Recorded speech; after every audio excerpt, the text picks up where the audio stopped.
თქვენ იცით, რომ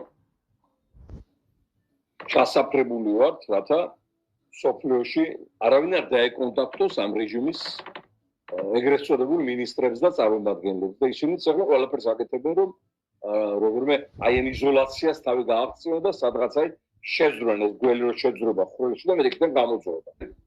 დილით ვიგებთ, რომ ბოჭორიშვილი საგარეო საქმეთა მინისტრად წოდებული ეს გაურკვეველი არსება აღმოჩნდა იერუსალიმში ისრაელის საგარეო საქმეთა მინისტრის მიწვევით.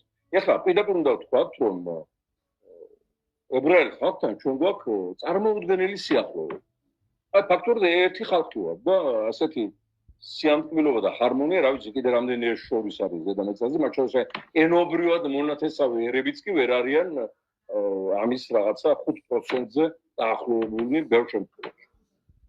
და რა თქმა უნდა, ახლა მათი ტკივილი ჩვენი ტკივილია და ვფიქრობთ, რომ ჩვენი ტკივილიც მათი ტკივილი უნდა იყოს. ეხლა რა გამოვიცა?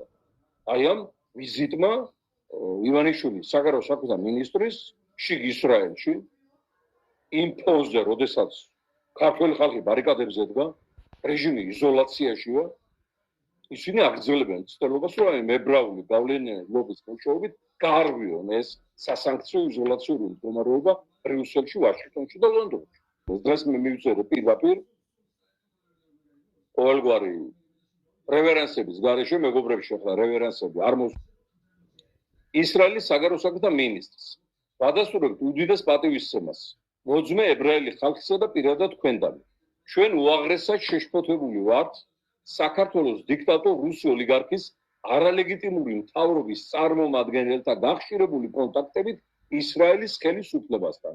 მანამდე ისრაელის უშუალობის მინისტრი იყო აქ ჩამოსული და შეხვდა იჯეკა თუ გეკა საქმეთა მინისტრი მამამისი, რომ ვანო ჩხატიჩულის დაცვის უფროსია. ხო წარმოგიდგენიათ ოლიგარქება სახელმწიფო გადააქციეს საკუთარი დაცვის და რეკლამის კანტორად, ხო? ახლაც იერუსალიმში თვითმარქვია საგარეო საქმეთა მინისტრ ბოჭორიშვილის ვიზიტი ყოფილა დაგეგმილი. იმედია არ განმეორდება ის, რასაც ქვია ებრაული გავლენიანი ლობის მხარდაჭერა ივანიშვილის სანქციებისგან გადასარჩენად, რაც სისტემატურად ხდებოდა წინა წლებში. დავახსენე ის რაც ხდებოდა და მე მგონი სწორია, ხო?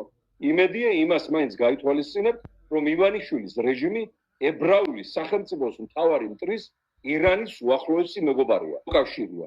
ასევე იმედია გაითვალისწინებთ იმასაც, რომ ოლიგარქ ივანიშვილის რეჟიმი საქართველოში იგივე მოსკოვის რეჟიმის გაგრძელებაა კავკასიაში და საუბრები, რასაც აწარმოებს ამ მთავრობის წარმომადგენლებთან, იმავე დღეს ტექსტობრივად ცნობილია რუსეთის